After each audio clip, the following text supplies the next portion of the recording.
Hello everybody, I am Jedi Jack Penguin and welcome back to another Harry Potter video. If you still haven't seen my first two based around the Philosopher's Stone and the Chamber of Secrets, you can check them out in the description below or the cards above. So today I'm going to be covering my thoughts and ideas on what is missing from Harry Potter and the Prisoner of Azkaban. In addition, I also want to include a brief look at the 15 sets that LEGO has already made over the years for the third film in the franchise. So getting right into this and going in chronological order, as most of our stories do, we start at number 4, Privet Drive. This has been represented twice in both 2002 and then 2020. These two sets don't exactly do this particular film justice, especially the 2002 one. One thing that I do like though is the small stickered reference of the picture of Harry's parents that does come within the 2020 version that we see for the very first time within this film. In the book, Harry is in his bedroom working on his homework in the dead of night. This year, the Dursleys were nice enough to allow Harry to let Hedwig out of her cage to stop her from making any racket. Harry also received birthday wishes from his friends, including a broom servicing kit from Hermione and a sneakoscope from Ron. In Ron's letter, we also learn that Mr. Weasley won a prize from the Ministry of Magic, allowing the whole family to go to Egypt to visit Ron's brother Bill, who also worked for Gringotts. We also see this referenced as a sticker within the new Burrow set that's releasing this year in 2020. One character that we haven't seen in minifigure form before outside the video games is Aunt Marge, who is Vernon Dursley's sister. This is a character that I would expect to see in a third remake of 4 Privet Drive once the current one retires, probably around 2025, just to put some space between them. In addition to Marge, I would also like to see her French Bulldog Ripper included, even though I don't really know how they would pull off an inflated version of Marge. It's just something that I would like to see sometime in the future. Aunt Marge stays at the Dursleys' house for a week. On the last night of her stay, Harry lost his temper and made her inflate, flying out of the house and into the sky. Harry, beyond angry, goes up to his room, grabs his remaining things from the cupboard under the stairs, and packs them, threatening the Dursleys to get out of his way as he walks the streets of Muggle London. For our next scene, Harry finds himself in front of a triple-decker purple bus known as the Night Bus. This vehicle has been represented a lot in LEGO form, twice in 2004 with both a polybag and a regular retail set that includes some pretty nice printed parts, and the inclusion of the Grim hiding behind a bush. Then we got another one in 2011 that improved upon the design a little bit more, and then finally we got probably one of the most accurate versions for the build last year in 2019. When it comes to the characters for this scene, we of course get Harry Potter, who also as of 2019 for this year 3/4 version used the mid-sized legs that were introduced back in the 2018 Harry Potter collectible minifigures line. Harry for year 3 has a total of 5 variants, most of them for the most current waves. The other variants are from 2004, and then the 2010-2011 versions mainly count as just general versions of the character, so I don't really count those as year 3 versions. Another character from the scene is Stan Shunpike, the conductor of the Night Bus. He has been represented 3 times in LEGO form in each of the minifigure scale Night Bus sets, with the most accurate version of course being the 2019 version. And then finally we see Ernie Prang in both the 2011 and 2020 versions of the Night Bus, with the 2019 one yet again being the most accurate to the film. In the book, Harry lies to Stan Shunpike, telling him that he is Neville Longbottom to try and hide his identity from the Ministry, who is probably looking for him after what he just did to Aunt Marge. On the Night Bus, while talking to Stan, Harry learns about Sirius Black, a prisoner who has escaped from the wizard prison Azkaban. After a long, bumpy ride, the Night Bus finally arrives at the Leaky Cauldron, a location that we have never seen before in LEGO form. When Harry gets off the bus, he finds himself face to face with the Minister of Magic himself. Cornelius Fudge, the Minister of Magic, has only been seen once in LEGO form, back in the 2019 Hagrid's Hut Buckbeak's Rescue set, sporting his round bowler hat. Other than that, we have seen him within the LEGO video games, but we have yet to see any other versions of him. Also in this scene, we see Tom the Innkeeper, who we saw previously within the Philosopher's Stone, but just like some of the other characters we see in this film, he has a sort of design change that goes along with his character. And we still have yet to see him within minifigure form yet. For some reason in the film, after telling Harry off for leaving his aunt and uncle's house and making him promise to stay in Diagon Alley where other wizards can keep an eye on him, Fudge was nice enough to have already gotten all of Harry's school books for the year. In the book itself, Harry has free range of Diagon Alley, so he spends the rest of his summer there. In the book, Harry receives his copy of the Monster Book of Monsters from Hagrid for his birthday, not knowing that it was the set book for Care of Magical Creatures. This book has been represented only twice in LEGO form, once in 2004 within 4 different sets, and then again this year in 2020 within the Series 2 collectible minifigures with a Year 3 Neville Longbottom minifigure. Within the book, the last day before they have to catch the Hogwarts Express, Ron and Hermione show up in Diagon Alley looking for Harry. When they meet up, they decide to go to Ilop's Owl Emporium. This is another shop within Diagon Alley that has only been represented once in LEGO form back in 2001 within a set that I have yet to review on the channel. In the shop, Ron is looking for something for his pet rat Scabbers, who he thinks got ill in Egypt. As for Hermione, she got a little extra money from her parents for her birthday, so she wanted to get an owl. Instead of getting an owl, however, Hermione bought a cat named Crookshanks, who the shop owner said has been there for years with no one wanting him. Transitioning from Diagon Alley to King's Cross Station, the trio and the rest of the Weasley family cross through the barrier between platforms 9 and 10 to get to the Hogwarts Express. When it comes to the Hogwarts Express from the Prisoner of Azkaban, we have seen 2 different set variations from 2004, and then another set in 2018. The 2004 version of the Hogwarts Express features 3 different versions, one being the regular version with a small piece of Hogsmeade Station, unlike the versions from 2001 and 2018 that include platform 9 3/4, and then the other version is a motorized version of the train that also includes a bigger Hogsmeade Station build that isn't exactly 100% accurate to the source material, and then in addition, at the time, there was also a bundle pack featuring the motorized train with some additional track pieces. When it comes to the 2018 version, this one is supposed to be based around Year 3 as well, though unlike the 2019 sets, we don't get the mid-sized legs for the characters, and then unlike the 2004 versions, we get, for the first time, both King's Cross Station and Platform 9 3/4 represented together. Also, while on the Hogwarts Express, Harry comes face to face with a Dementor, one of the guards of the wizard prison Azkaban. The location of Azkaban has never really been represented in LEGO form before, and I don't think we'll ever really see anything bigger than a small to medium playset to represent it when we do see it.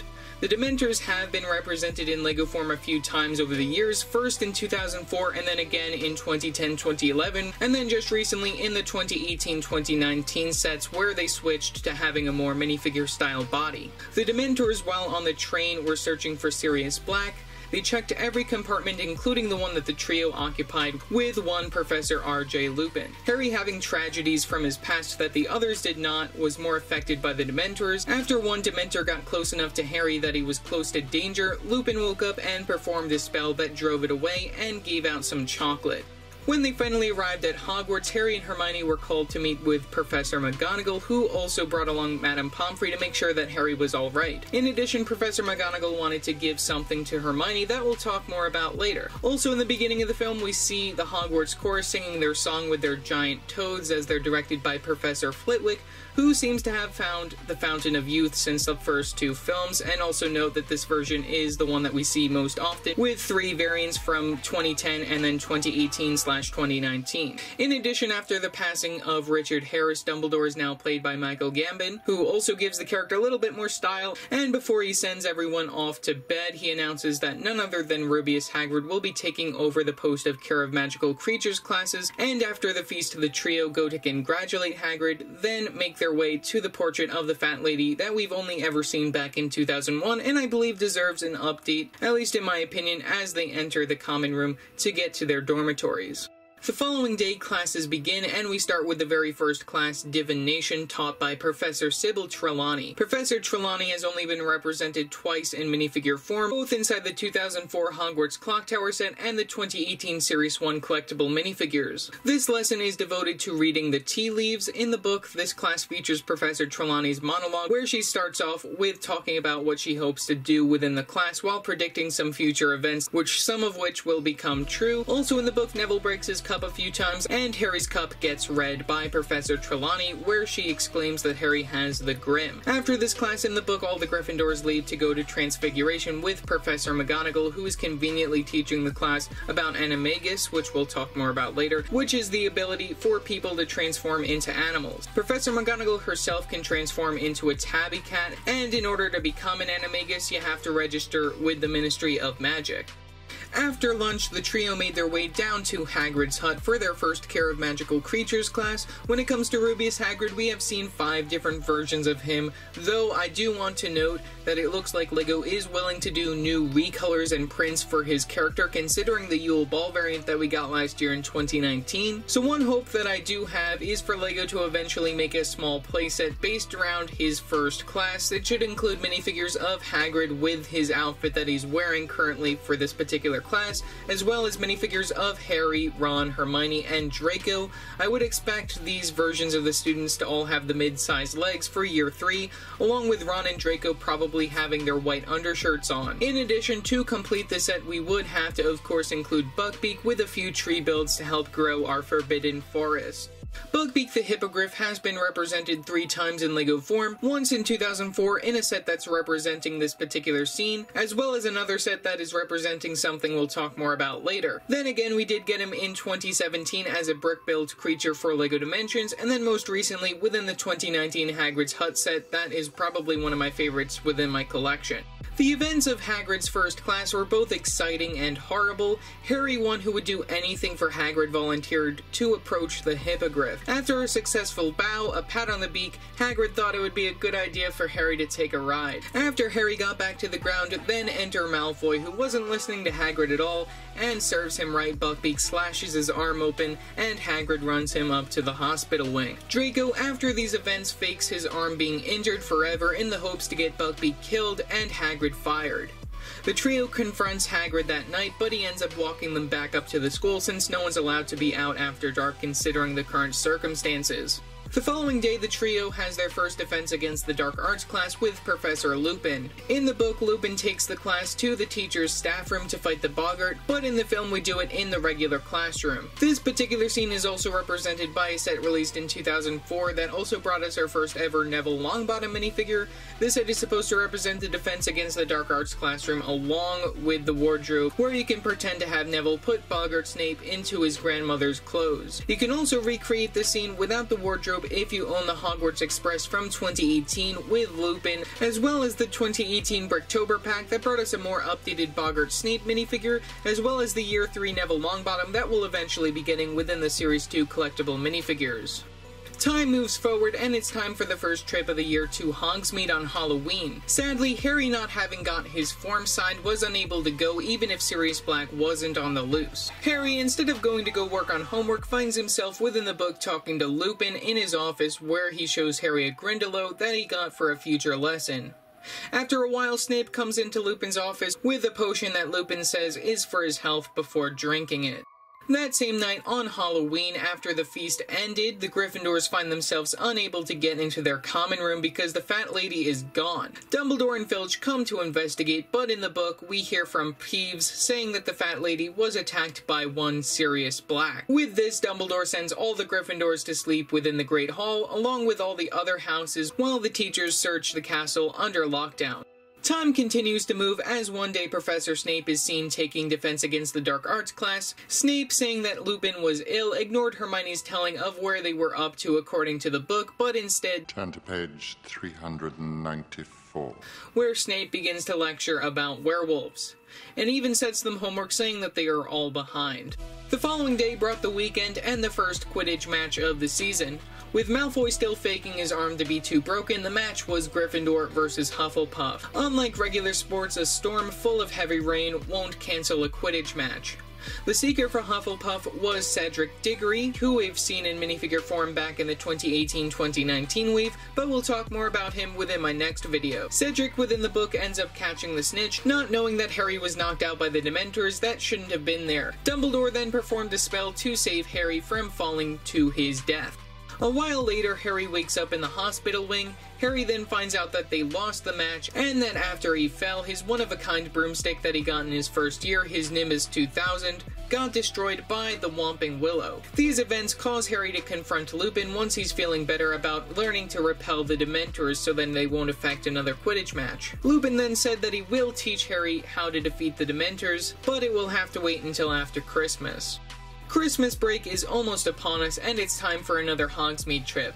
Sadly, Harry still isn't allowed to go, but this time Fred and George pay Harry a visit before going to give him something they stole from Filch's office in their first year. Messrs. Mooney, Wormtail, Padfoot, and Prongs, purveyors of aids of magical mischief makers, are proud to present the Marauder's Map. This particular piece of old parchment has been represented twice in LEGO form, once in 2004 within a set depicting the passageway that Harry would use to get to Honeydukes, with a 2x2 tan printed tile piece that we would later get reprinted in both the 2010 Hogwarts Castle and the 2011 Diagon Alley set for some reason. And then just this year, within 2020, we did get an even more accurate representation using a 2x3 tile print featuring the front look of the map, as well as a part of the castle showing Draco Malfoy, that's a reference to year 6 that we'll talk more about then. Harry, accepting his gift from the Weasley twins, takes the passageway all the way to Honeydukes. That brings him straight into Hogsmeade.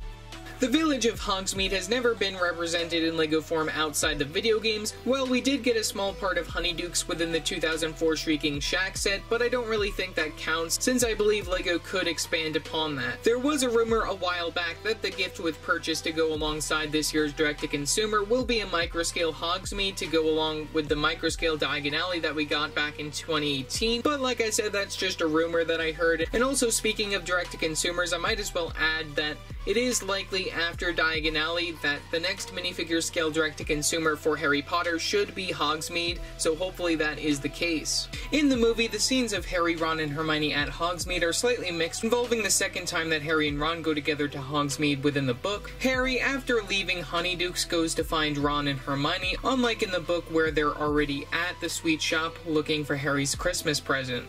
In the film, Harry finds Hermione and Ron at the Shrieking Shack, a location I really would hope for LEGO to remake someday. Harry, who brings his invisibility cloak, messes with Malfoy, Crabbe, and Goyle before approaching Ron and Hermione as he explains how he got there. Then they head for the 3 broomsticks. In the book, the students are allowed within the 3 broomsticks, but in the film, for some reason, they are not. Harry, under his cloak, ends up following Professor McGonagall, Fudge, and Madame Rosmerta, who we have never seen in LEGO form before. In the book, instead of going to an upstairs room, we are already on the floor of the bar, and sitting alongside them within the book is also Hagrid and Professor Flitwick. During their conversation, Harry overhears that Sirius Black was the one who betrayed his parents to Voldemort, and that Sirius Black is his godfather.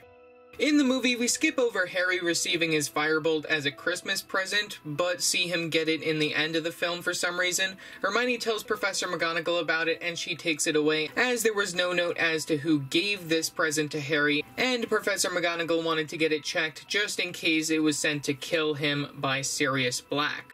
Christmas is over, and as Lupin promised, he would teach Harry how to fight off the Dementors.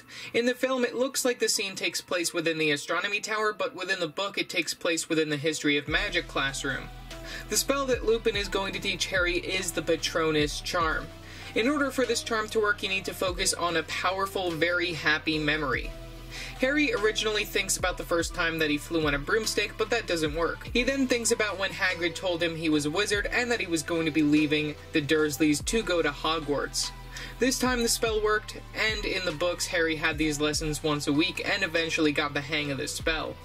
In the film, we skip over Gryffindor versus Ravenclaw in Quidditch, along with the attack on Gryffindor Tower, where Ron finds himself face to face with who he thinks is Sirius Black holding a knife while he's in his bed, screaming and making him run. In addition, I might as well also add that even though we don't see him too much within the films, I would like to see the portrait of Sir Cadogan with his fat pony sometime in the future, just as a cool little reference to the books at least. In the film, unlike the books, we see someone who was supposed to be dead on the Marauder's map, that being Peter Pettigrew. Harry decides to go looking for him in the dead of night, but ends up getting caught by Snape, causing a scene that would have happened instead after he got seen by Malfoy in Hogsmeade within the books.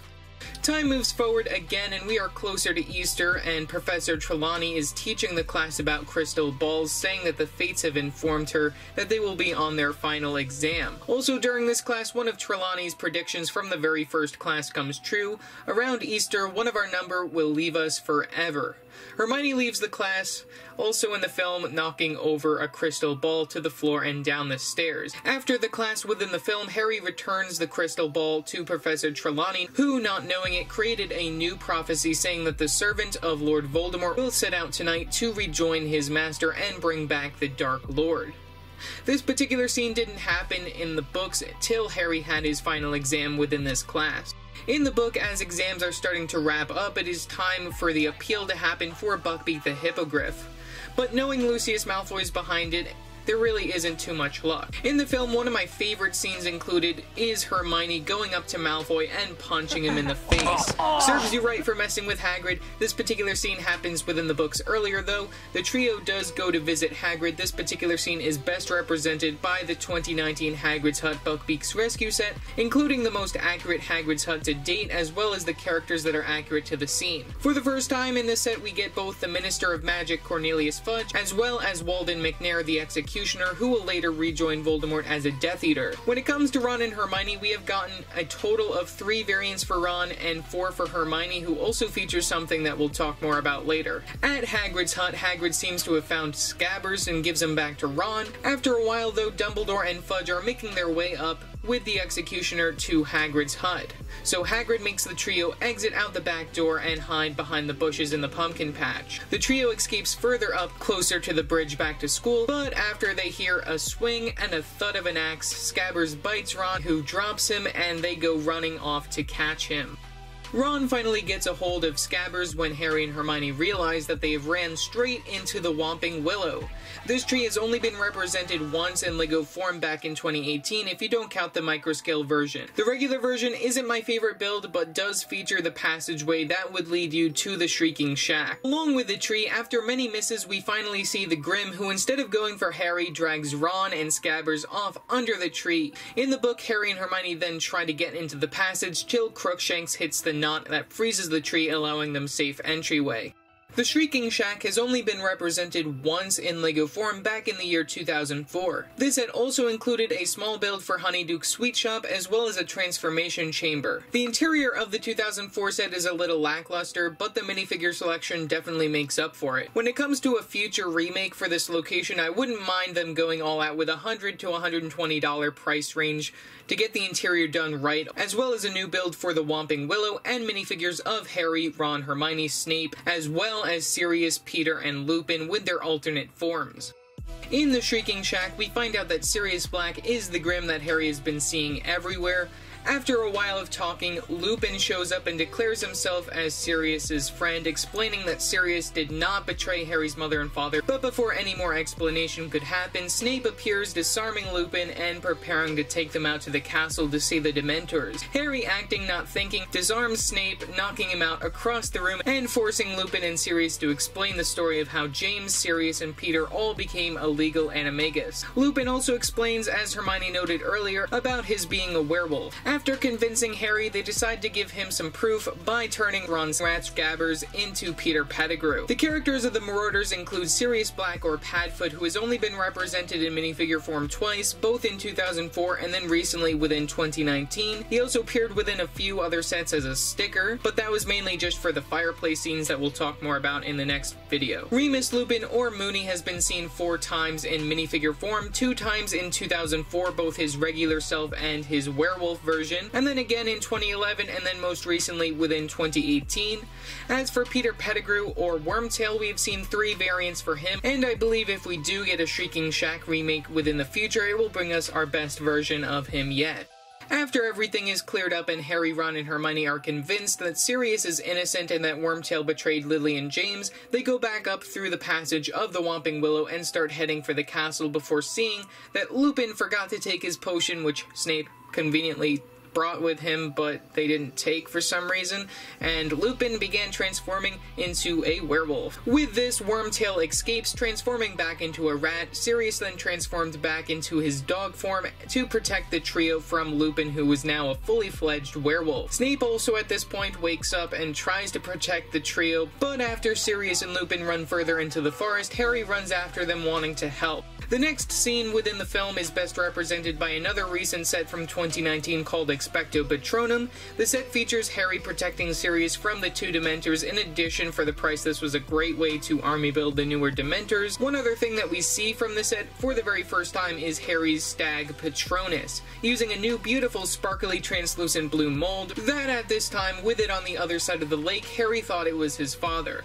After getting knocked out by the Dementors, Harry, Ron, and Hermione find themselves back at the hospital wing. Harry, knowing Sirius was innocent, tried to convince Dumbledore, but Dumbledore said that the voices of 3 underage wizards will convince no one, and that Professor Lupin, having been old friends with Sirius and a werewolf, wouldn't satisfy the Ministry either. Dumbledore then continues by saying, "What we need is a little more time." This makes Hermione understand as Dumbledore leaves them, saying, "If you're successful, there might more than one innocent life may be spared. 3 turns should do anything." Ron, still having an injured leg, couldn't come along, so Hermione brought Harry with her 3 hours into the past, explaining what just happened to Harry as they both sneak out of the clock tower to revisit a scene from earlier. Harry and Hermione watch themselves enter and leave Hagrid's hut as the Minister and Dumbledore come down for Buckbeak's execution. Harry and Hermione then remember that Dumbledore said more than one innocent life can be saved, so they were going to save Buckbeak, and Sirius could use him to escape. Harry and Hermione, under limited time and pressure, managed to lure Buckbeak with a few dead ferrets into the Forbidden Forest. And now we wait. Harry and Hermione watch the whomping Willow from afar as they enter, Lupin enters, then Snape enters, and then they wait. After a while, they see themselves coming back out, and Harry tells Hermione if all went to plan that he would no longer have to live with the Dursleys. Then Lupin transformed into a werewolf as they watched past Harry run after Sirius to save him from the Dementors. Harry and Hermione now moved a little bit closer, now watching from where Harry thinks he saw his dad. After realizing that it wasn't his dad, but it was himself, he ran off to the edge of the lake and shouted "Expecto Patronum," conjuring a silver stag Patronus, saving his own life and driving away the Dementors. After a little while more of waiting, Harry and Hermione flew up to Flitwick's office where they had Sirius locked up. This scene is also best represented by another set from 2004 that I hope someday to own within my collection. Hermione destroys the lock on the cell and Sirius joins them atop Buckbeak as they fly back down close to the castle so Harry and Hermione could dismount before Sirius escapes with Buckbeak. With only a minute left to make it back to the hospital wing, Harry and Hermione run all the way up to the clock tower to find Dumbledore about to lock the door. As they approach, Dumbledore waits a minute to make sure that the past versions of themselves disappear before letting them back in, where they return to their beds. The following morning, Harry and Hermione recount their story in private to Ron, who Madame Pomfrey, who I might as well add again needs a minifigure, said will be making a full recovery. Afterwards, Harry goes to Professor Lupin's office after hearing from Hagrid that he resigned after Snape let slip that he was a werewolf. Lupin told Harry that he didn't want what happened the night before to happen again, but before leaving, however, Lupin did give Harry back the Marauder's map, saying that his father would have wanted him to have it. Lupin then left, saying that he was sure that they would meet again. The end of the book, unlike the film, has Harry, Ron, and Hermione on the Hogwarts Express enjoying each other's company. As a delivery owl flies through the window sharing the news of Sirius's successful escape, and an owl for Ron because it's Sirius's fault that he no longer has a rat. But the best thing of all was that Sirius gave Harry permission to go into Hogsmeade the following year. And even though Harry wasn't going to go live with Sirius, he at least had the support to make this summer a little bit better than the last one.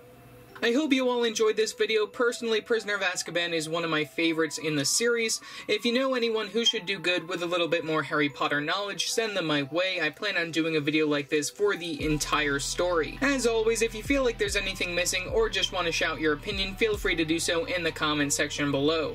Also remember to like and subscribe and hit that bell icon so you know every time I upload a new video. So yeah, that's it for now, and I will see you next time.